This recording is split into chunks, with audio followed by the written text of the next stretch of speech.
Salutaciones, bienvenidos a una nueva entrega de Conversaciones con Swami Satyananda Sarasvati. Swamiji, muchas gracias. Salutaciones. Simplemente decir que Swami Satyananda es un gran conocedor del yoga, es escritor, tiene varios libros escritos, editados.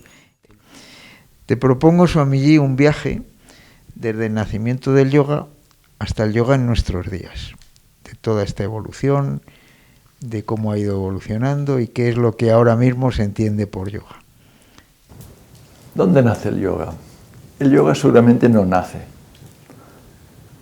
Como todo lo relevante, o como muchas cosas de gran relevancia, no hay nacimientos, sino existen desde, si hubiera un origen, que posiblemente tampoco hay ni un origen. Estas son ideas temporales que guardan nuestras mentes. Pero el yoga, posiblemente en su esencia, es la profunda aspiración del ser humano a trascender la corporalidad, la mente, la emoción, toda limitación, la dualidad, y reconocer la infinitud al que él aspira y que sabe profundamente que es su esencia. Entonces, donde hay un ser humano, hay esta potencialidad. El yoga pertenece, con este nombre, ¿no?, de yoga, pertenece a la tradición hindú, y textos antiquísimos ya hablan de estos aspectos yógicos, ¿no?, que quieren aportar una enseñanza, una técnica, un método, una contemplación para poder alcanzar o perderse en estos espacios. En los Vedas encontramos ya Shvetashvatara Upanishad, Katha Upanishad ya habla del yoga, con énfasis en el yoga del conocimiento, pero es un yoga del conocimiento tejido junto a una vida de austeridad, una vida de entrega al Dharma, a la corrección, al orden, una vida sagrada en que la individualidad y sus moscas se deja atrás para avanzar hacia el gran sol de la plenitud, ¿no?, que está más allá del pequeño yo. Se leen en los libros y existe una teoría que la siguen muchos indólogos y que la cuentan muchos indólogos, que ese yoga, cuando los arios penetran por, no sé qué opinas de la veracidad de esta teoría, que cuando los arios hace 5.000 años, 5.000 y pico años, entran por el noroeste del Indostán, con sus Vedas, con sus brahmanes, se encuentran allí una raza dravídica que tiene ya ese conocimiento del yoga y del Sankhya, y que luego ese yoga y ese Sankhya se mezcla con los Vedas y con los brahmanes. No sé qué opinas tú de esta teoría, si es cierta o no. Bueno, es una teoría curiosa, una teoría que expande Max Müller, este alemán que trabajaba para la Compañía de las Indias, una teoría que era políticamente correcta en aquel momento. Los ingleses se habían apoderado de la India, explotaban, extorsionaban la India con su materia prima, creando incluso hambrunas mientras los ingleses comían. Y era una teoría que servía, decía, mira, vosotros os han invadido primero los arios, luego los persas, luego los musulmanes, ahora los ingleses. Sois un país de invasiones constantes. A ver, hay una grandiosa literatura hindú. Tenemos unos Puranas que tratan todos los temas y no se habla de ninguna invasión. Se dice que Mohenjo-Daro, Harappa, estas ciudades que ahora están en Pakistán, ¿no?, que antes eran el reino de toda la zona de la civilización del Sarasvati, por allí llegaron los arios guerreros y destruyeron estas ciudades. Pero en estas ciudades no hay ninguna traza de batalla, ninguna traza de que haya muchos muertos, sino lo que sí que se sabe, y esto se ha estudiado por satélite, es que el río Sarasvati se fue secando. Al secarse el Sarasvati hay una migración. Una migración pasa a la civilización del Sarasvati a la civilización del Ganges. ¿no?, más cercana a lo que ahora es la India. Y también se habla de una migración hacia Occidente. Hay bastantes, no bastantes, pero algunas universidades que ya nos enseñan la teoría de la migración aria. Muchos profesores que explican la historia del yoga cuentan esta historia totalmente hipotética, sin ninguna prueba, que dicen que no, claro, en Mohenjo-Daro está Shiva meditando, y esto no pertenece a los arios. Otra teoría es que Mohenjo-Daro y Harappa pertenece a los arios, allí estaban instalados. ¿Cómo una civilización que puede exponer el Veda no va a ser una civilización de bárbaros conquistadores? ¿Y cómo es que este Mohenjo-Daro, Harappa, Lothar, etcétera, etcétera, no tenían ningún texto, ninguna tradición escrita? Es decir, hay vacíos muy grandes, pero el mundo universitario es terco y cambiar una teoría cuesta mucho, porque muchas personas han ganado sus grados con estas teorías, pero está cambiando. Y sobre todo en India hay una tremenda incredulidad ante tal tesis, y no hay ningún texto antiguo que hable de ello. Con lo cual, si encontramos en Mohenjo-Daro este Shiva en posturas yógicas y estas pequeñas esculturas, figurillas, ¿no?, esto ya pertenece a la tradición indoaria de esta zona, porque el yoga era inherente en ella. En todo caso, Swamiji, nosotros como tenemos esta mente tan temporal, yo creo que quizá de la costumbre de estudiar historia con datos y con... lo que sí que es evidente es que el yoga ya estaba, por lo menos en la Bhagavad Gita, es clarísimo, y aunque la Bhagavad Gita se escribe posteriormente, sucede aproximadamente en el año 3100 y pico antes de nuestra era, con lo cual ahí el yoga ya debería de existir, ¿no? Por supuesto, y mucho más, muchísimo más antes. Occidente tenemos una noción de la temporalidad muy reducida debido a la tradición judío-cristiana, que según la Biblia el mundo había empezado en el año 4000 de la era anterior. Es decir, esta noción reducía todo a un espacio temporal muy pequeño y todo tenía que venir allí, Adán y Eva y todo el resto. Ahora ya sabemos que hay seres humanos desde millones de años y toda la historia, y la historia hindú es de cientos y cientos de miles de años. También, muchas veces consideramos que si no hay escritura, como si no hubiera conocimiento. Y en el mundo tradicional, cuando un conocimiento empieza a escribirse, es que este conocimiento decae. El conocimiento real, con todo su fuego y poder, se transmite de persona a persona, ¿no?, por la palabra, por la escucha. Y así hay muchas tradiciones que aún ahora persisten. Se escribe aquello que es bastante importante, pero lo más importante se transmite. Y así se guarda este secreto yógico, que solo aquel que está preparado puede recibir cierto tipo de conocimiento, cierto tipo de iniciación. Y esto nos llevaría a otro comentario. Si es que queríamos hablar de yoga y mundo moderno, veremos que son dos universos muy distintos.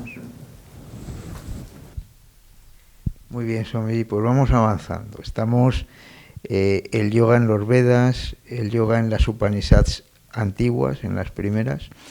Encontramos yoga en las Upanishads, encontramos yoga en el Mahabharata, encontramos yoga en la Bhagavad Gita, capítulo 6 de Bhagavad Gita. Habla del yoga, habla del yogi. Sri Krishna le habla a Arjuna de este yogi que vive solitario, en ascesis, en contemplación, y le dice que escoja un lugar ni muy alto ni muy bajo, que sea puro, limpio, que se siente allí con un asana, con un asiento, para guardar la energía del proceso meditativo, que centre su mirada en la punta de la nariz, que cierre sus ojos y que se absorba en la infinitud de su ser, que guarde la columna recta, el cuello. Y luego Krishna elabora: el yoga no es para el que come demasiado, ni el que no come, ni el que duerme demasiado, ni el que no duerme. Hace falta una vida armónica, una vida centrada, una vida correcta para que este yoga vaya fluyendo, se vaya manifestando. Esto como pincelada de los orígenes, que no creo que haya orígenes, pero los primeros textos o enseñanzas conocidas del yoga. Llegamos a Patanjali. Es un texto esencial para el yoga. Es un texto que se cita, que todos los profesores de yoga hablan de los Yoga Sutras de Patanjali. Y bueno, ¿qué nos puedes contar un poco de Patanjali, del escrito, de ese tratado? Patanjali es un gran ser, es una persona que tiene un grandioso conocimiento del yoga en su época. Los que lo sitúan en el tiempo, lo sitúan entre el siglo II antes de esta era y el siglo II de esta era. En estos 400 años, en algún momento, vi a Patanjali. Patanjali, como todo gran sabio, no es original. Él recupera toda esta sapiencia yógica de su mundo, de los sadhus, los mahatmas, los yogis que conoce, y tiene esta habilidad de mostrarla en forma de sutras, para que pueda ser recordado, luego comentado, para que quede este conocimiento. Y Patanjali es indispensable y te hace ver los medios, primero el propósito del yoga, que es samadhi. El yoga no es el estiramiento del brazo. El yoga es el proceso para quietar completamente la mente y para ir a un espacio supraindividual, donde el pensamiento yo, porque la noción yo también es un pensamiento, incluso esto desaparece, y entro en samadhi. Entonces, para llegar a este samadhi, él va dando las formas, los métodos, las kleshas, ¿no? Es el sufrimiento en la mente. Analiza la mente como, no me gusta decir la palabra psicólogo, pero como un observador profundo, y cómo ir más allá de todo aquello que obstaculizaría esta experiencia de absoluta plenitud en la esencia del ser humano, o lo que en términos yoicos, el reconocimiento, la experiencia del purusha, de la conciencia pura, no relacionada con nada. Ahora tenemos una experiencia posiblemente relacionada con un cuerpo, con una mente, con unos sentidos, con una emoción, con una memoria, con unos recuerdos, con unas impresiones latentes que no nos damos cuenta, pero están aquí, nos condicionan. Este universo es como muchas cajas, como estas figuritas rusas, estas mamushka que vas sacando una y hay otra y otra. Entonces, cuando todas las cajas están fuera, todas las muñequitas están fuera, ¿qué hay? El espacio, que existe en todo. Esta es nuestra realidad. Esta es la meta del yoga. Yoga es para conducir, llegar al samadhi. Sí, realmente el estudio de este texto nos hace ver que ese yoga de Patanjali difiere bastante de lo que ahora se ve en una clase de yoga. Pero bueno, ya iremos llegando a lo que ahora son las clases de yoga.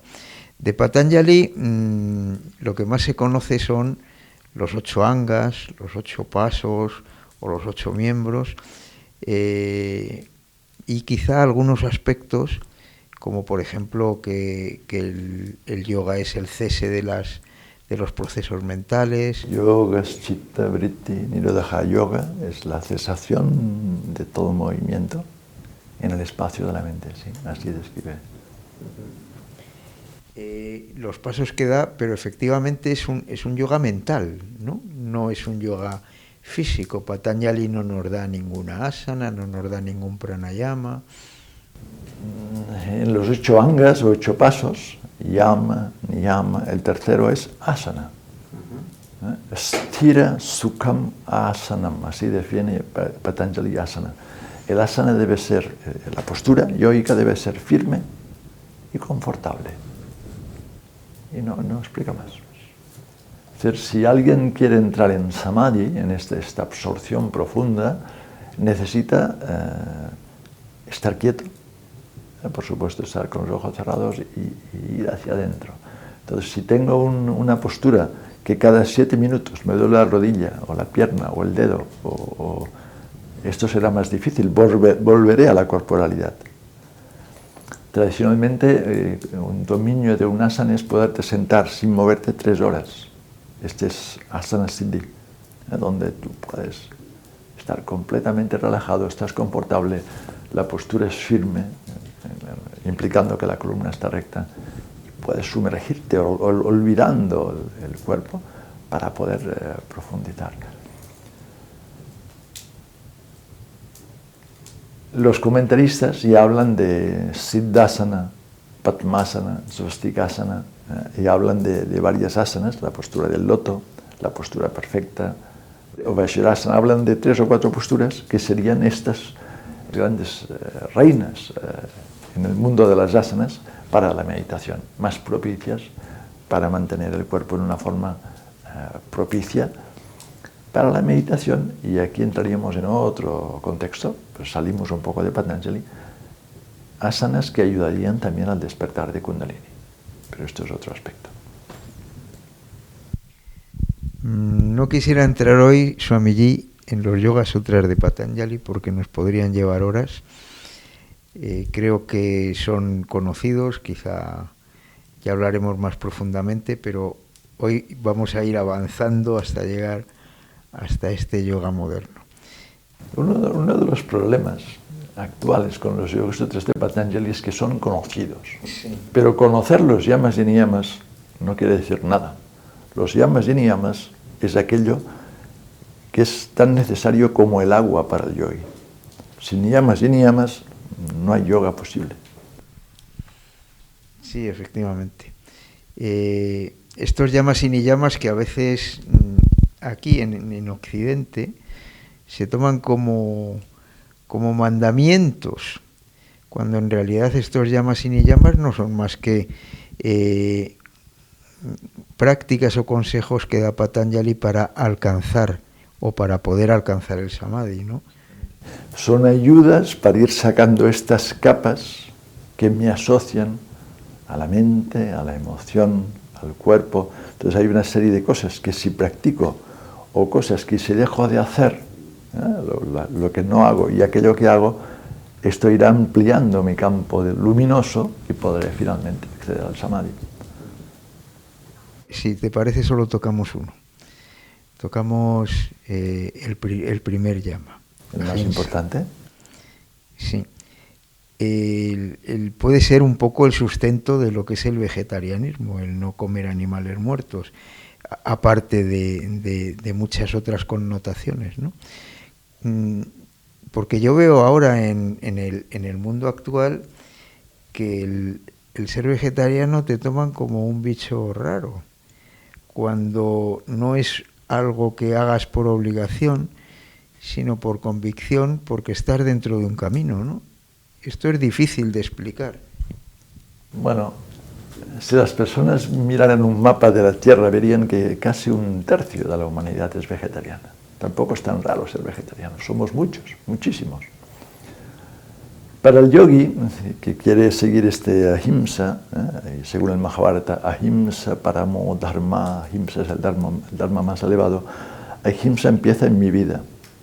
Empezaría, por supuesto, en no tener pensamientos violentos, no decir cosas con agresividad que pueda dañar a nadie, y lo que hago en mi vida, no ser violento, y la comida es parte importante. Entonces, ¿por qué tengo necesidad de matar vacas, cerdos, conejos y perdices si puedo comer lentejas, garbanzos, soja y otros alimentos que me nutren tanto o mejor y no producen ningún sufrimiento? Porque si viésemos un vídeo de cómo viven estas vacas o estos animales en estas macrogranjas, es horrible. Y este sufrimiento es causa de mi consumo. También hay otro niyama, que es saucha, es la pureza. Comer un cadáver yogicamente no se considera un acto puro, es un acto altamente impuro, es una cosa muerta, no hay prana.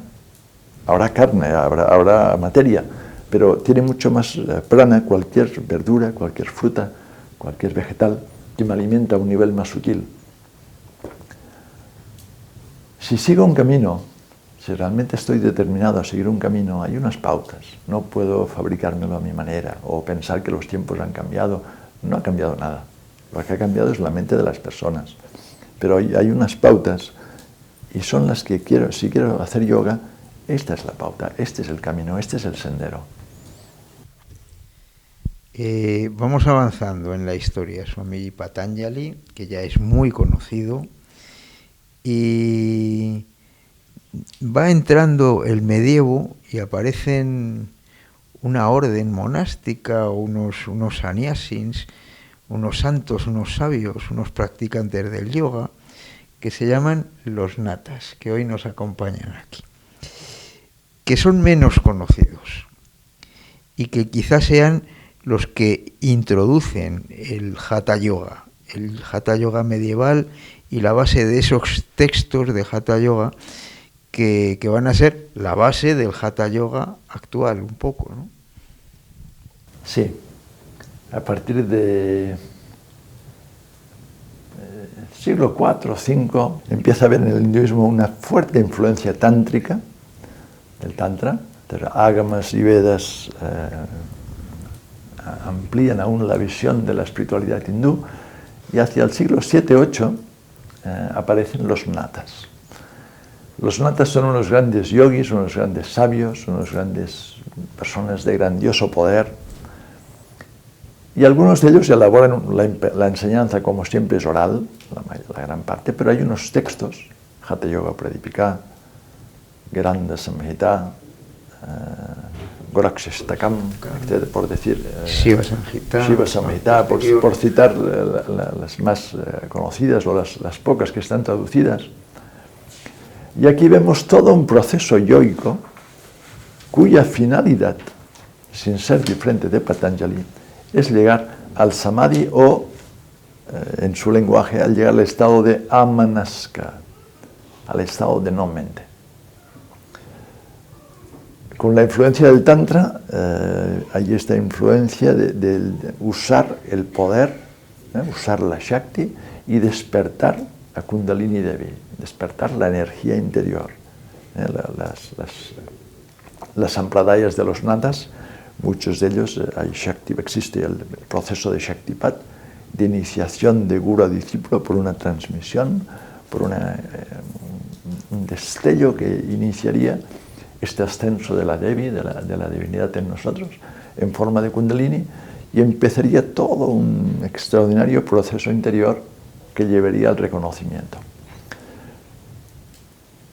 En estos textos encontramos variedad de asanas, en algunos, muy pocas, 3, 4, básicamente asanas de meditación, ¿no? Casi siempre Siddhasana, Padmasana, Svastikasana, etc.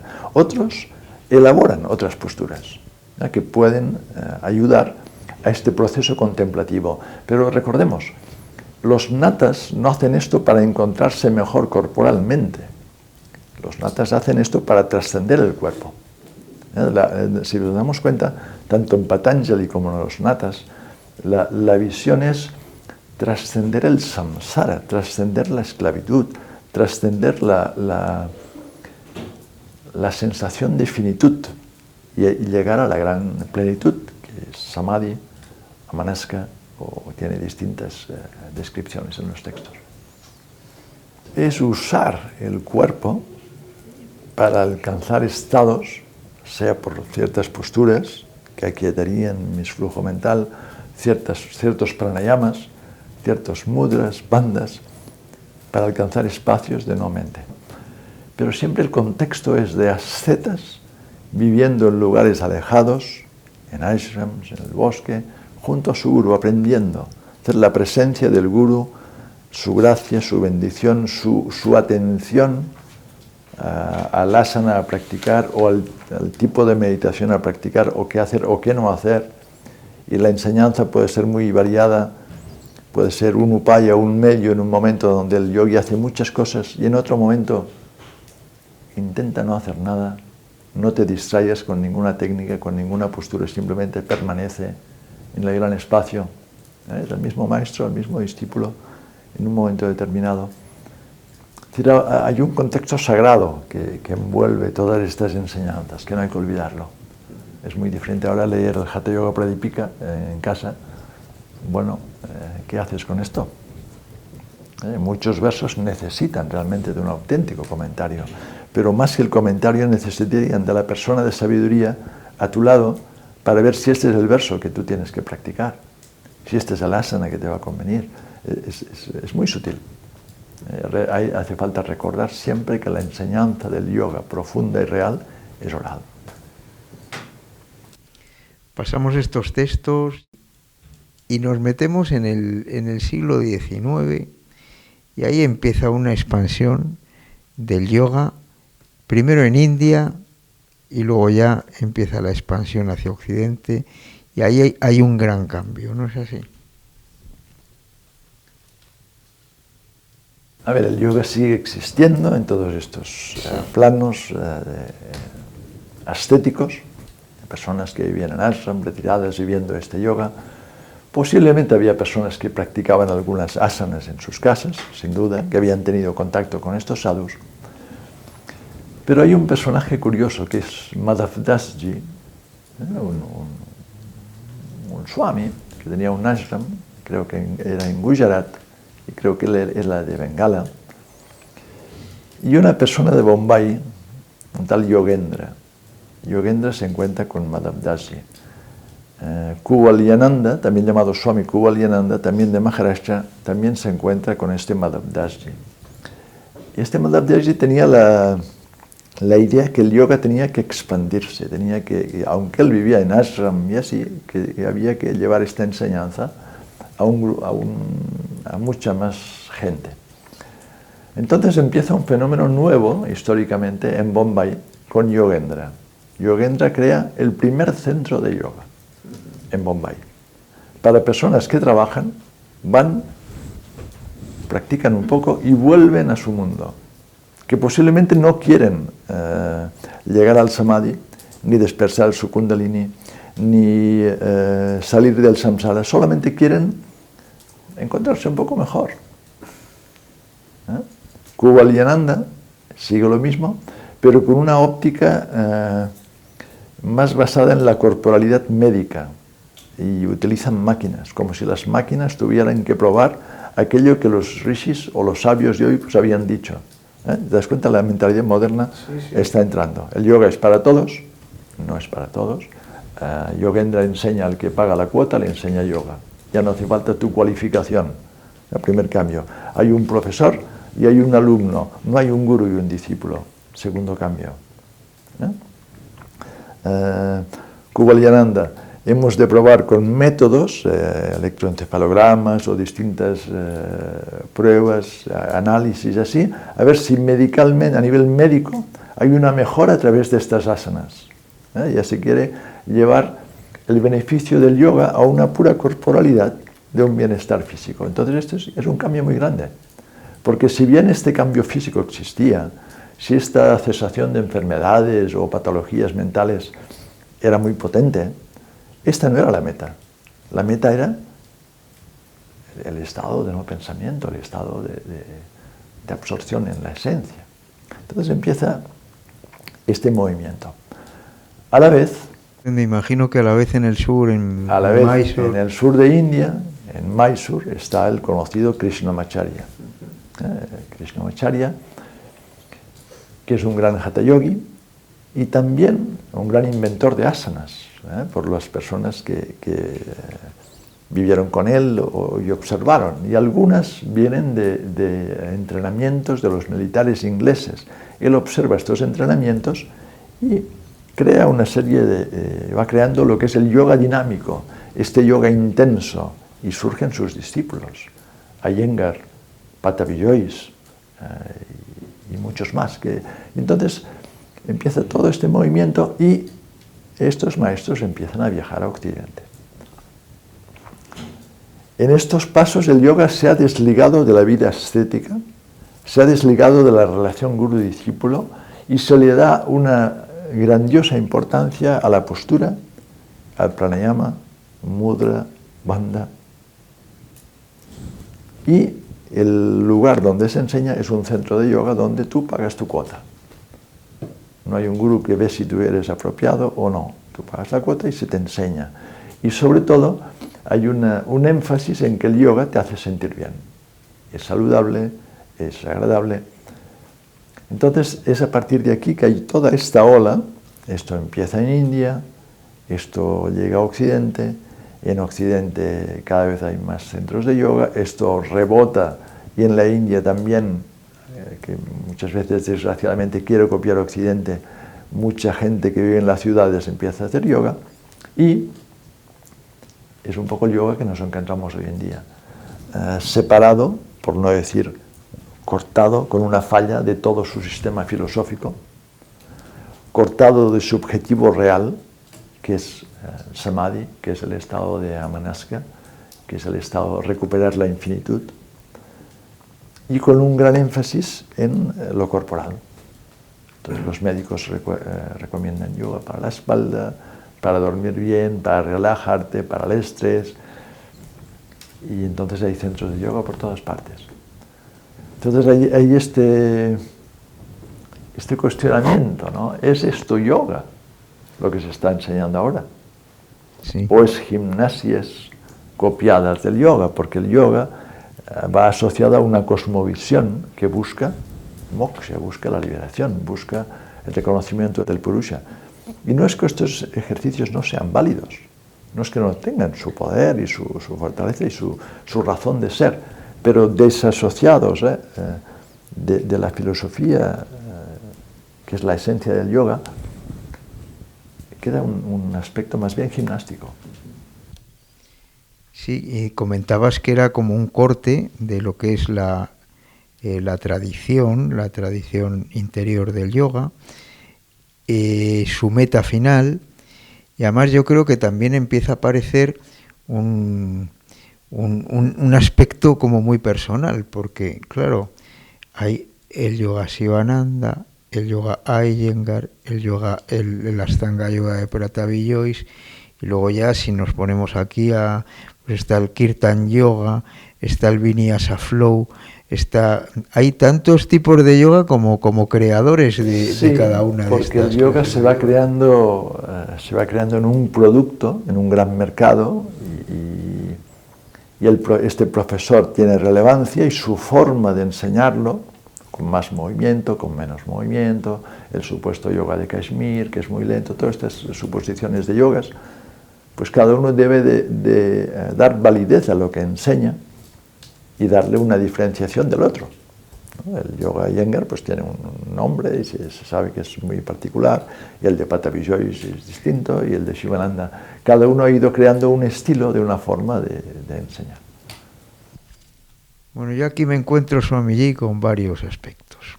Uno es, ¿qué hace un profesor de yoga, como yo, en una clase de yoga donde la gente viene, pues una de dos, a quitarse un dolor de espalda, porque le ha mandado el traumatólogo, porque sale de una depresión y le han dicho que está muy bien, o porque se acaba de divorciar y está solo en casa y quiere relacionarse con más gente? Y yo me encuentro muchas veces con, oye, que ya a partir de mañana no vengo los lunes porque me he apuntado a otra actividad.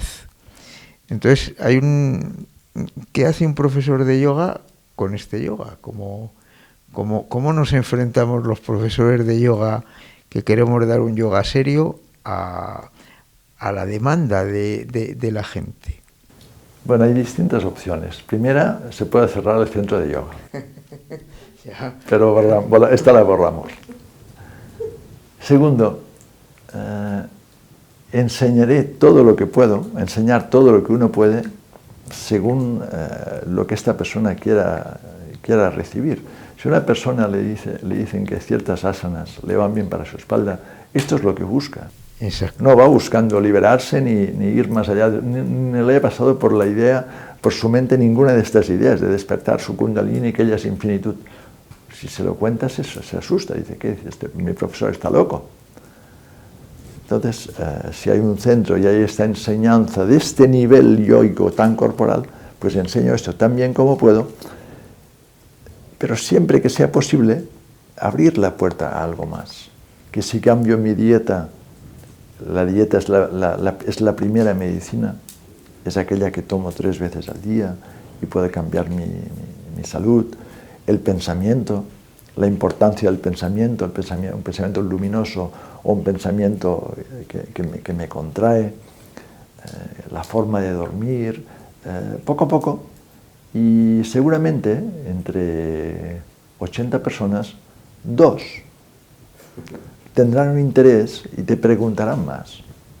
Y igual a estas personas dices, pues léete la Bhagavad Gita, porque es un texto que te va a abrir a otro universo. Pero es muy posible que de 80 solo les interese a 2. ¿Qué vamos a hacer? Es así. Estas personas nunca hubiesen ido a buscar un gurú en la jungla o a un maestro retirado. ¿Por qué? Porque su problema era algo corporal, era algo pasajero, y muchas veces cuando están un poco mejor te dicen, Ángel, muchas gracias, y se van. Se ha curado un poco, ha mejorado su patología. Es respetable, es así. Sí, sí. Y luego otro tema, otro aspecto es el de la formación actual.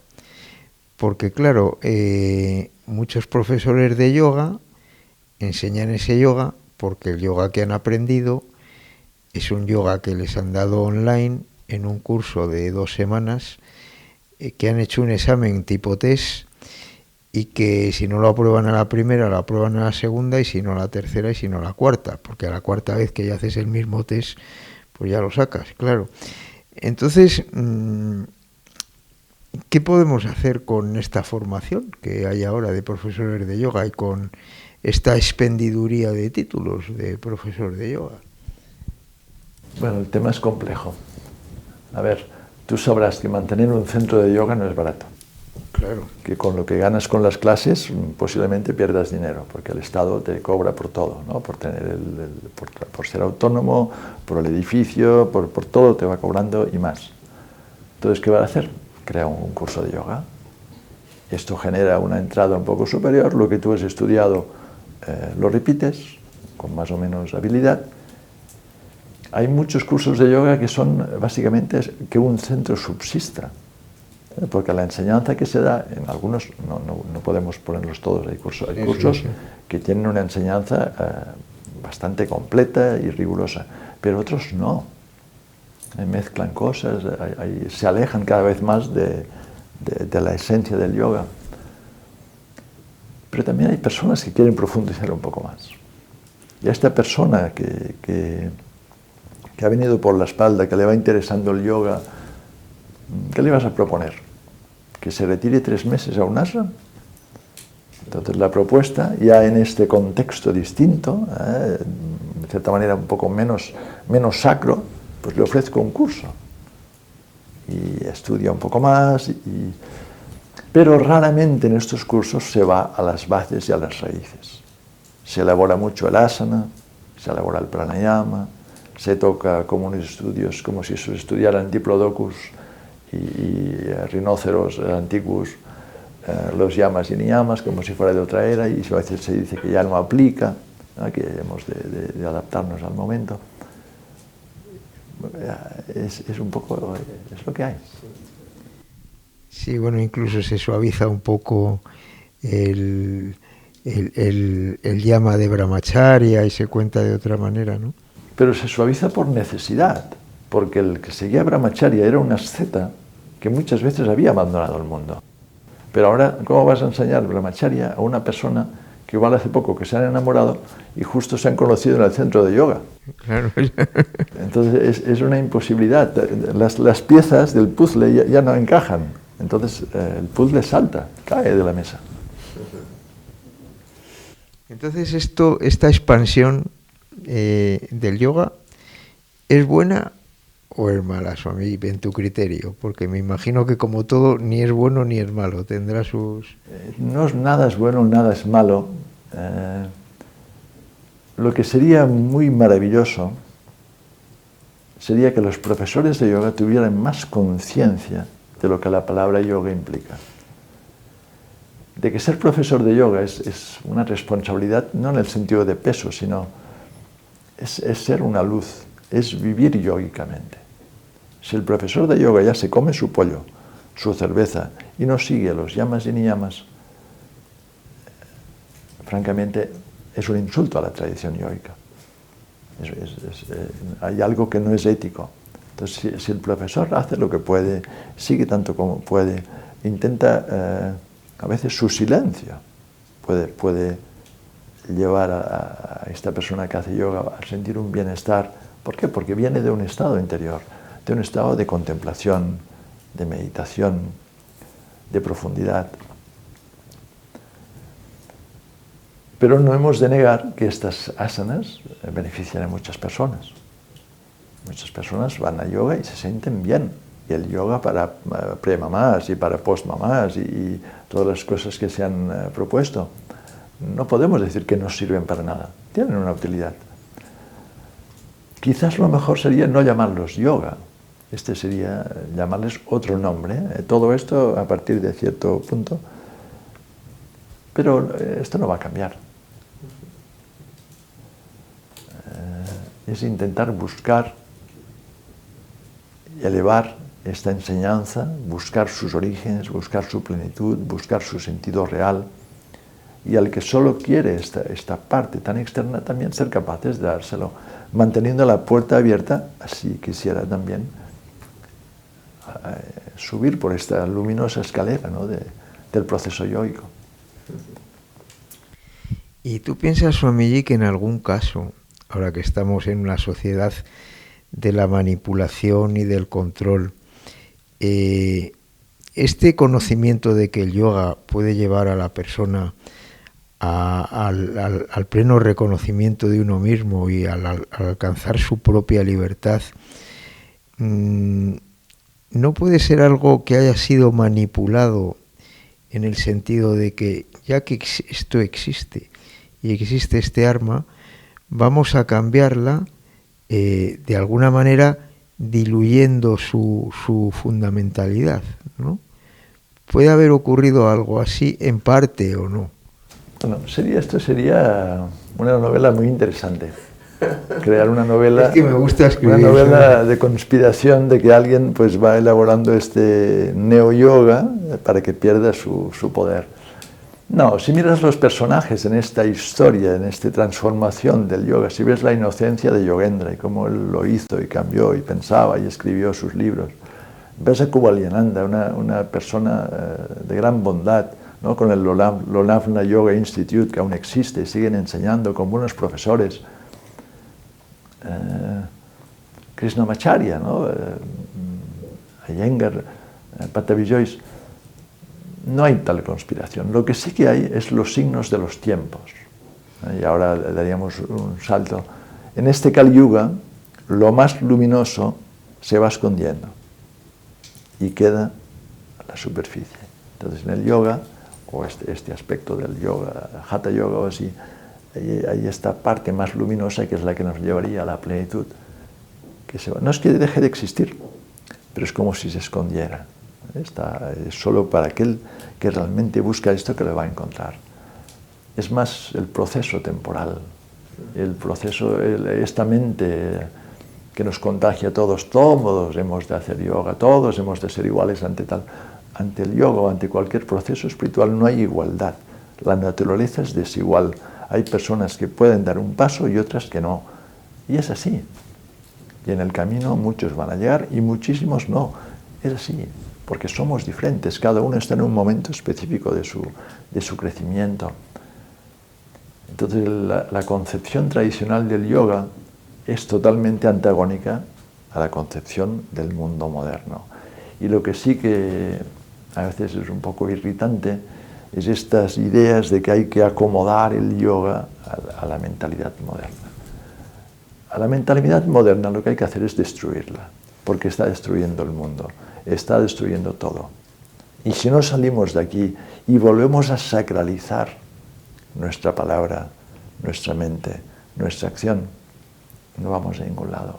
Y ves a estos Harari y Bill Gates y estos monstruos que proyectan para el futuro. es un totalitarismo tecnocrático, es una prisión, la prisión del hombre-máquina, la prisión que incluso da la luz, posiblemente estará prohibido, tendrá que ser un niño ya condicionado para que sea obediente. Pero vamos a algo no especialmente agradable. Entonces el yoga en su profundidad sería una liberación de esto, dar fuerza a que la persona humana recupere su poder, recupere su libertad, recupere su unión con el cosmos, porque esta sociedad que promueven es la total separatividad, que es el individuo por el individuo y sin razón de ser. Y esto es muy grave, es un asesinato de nuestra esencia. El yoga nos da una razón de ser. Existo porque todo lo que veo es mi existencia. Vivo en un mundo sagrado porque yo soy sagrado y porque todo lo que percibo es parte de esta sacralidad. Entonces, ante esto que decimos, quedarme en unos movimientos de articulaciones es triste, pero esto es lo que tenemos. Bueno, quizá estos pequeños movimientos vayan llegando a ir penetrando más. Si el profesor está en su centro, empiezo con estos movimientos, pero igual a partir de aquí, esto puede ser, todos empezamos haciendo alguna cosilla así, y poco a poco fuimos buscando. Muy bien, Swamiji. ¿Alguna cosa te apetece añadir? ¿Algún detalle que...? Me gustaría leer una frase de Ananda Mayima, esta gran Mahatma de Bengala, que de pequeñita estaba en estados de plenitud, que pudo enseñar sin haber estudiado, porque toda la sabiduría le venía. Ananda Mayima dice así: ¿qué significa yoga? Hacer algo con fuerza. Ser es una cosa y hacer es algo distinto. Si el Hatha Yoga se practica únicamente como un ejercicio de gimnasia física, la mente no se transformará ni en lo más mínimo. Por medio del ejercicio físico se mejora la condición del cuerpo. Cuando la mente recibe el sustento adecuado, el hombre se mueve hacia la divinidad, mientras que el cuidado del cuerpo solo incrementa su mundanalidad. La simple gimnasia es nutrición para el cuerpo. Cuando el buen estado físico que resulta del Hatha Yoga se usa como una ayuda en el proceso espiritual, nada se pierde. De lo contrario, no es yoga. Si la finalidad del Hatha Yoga no es lo eterno, este no es más que una mera gimnasia. Pues creo, Swamiji, que con estas palabras podemos dar por cerrada la charla. Seguiremos hablando de yoga. ¿Seguiremos? Muchísimas gracias, Swamiji. Namaste, Om Namah Shivaya. Shiva, Shiva, Shiva. Si has visto este vídeo es porque estás interesado en el autoconocimiento, en este viaje hacia el interior, a la plenitud del ser.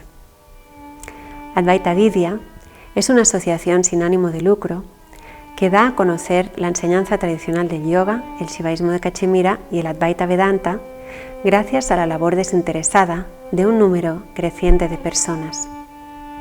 Hasta ahora hemos editado y publicado más de 100 vídeos totalmente gratuitos, como el que acabas de ver en nuestro canal de YouTube. Organizamos encuentros con Swami Satyananda Sarasvati de preguntas y respuestas, a los que se puede acceder libremente, tanto en forma presencial como online. En nuestra editorial publicamos traducciones de las enseñanzas de grandes maestros hindúes y los libros de nuestro maestro.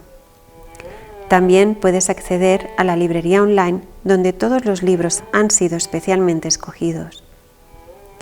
Organizamos seminarios y retiros, tanto en formato presencial como online, donde podemos sumergirnos en la enseñanza de Swami Satyananda Sarasvati.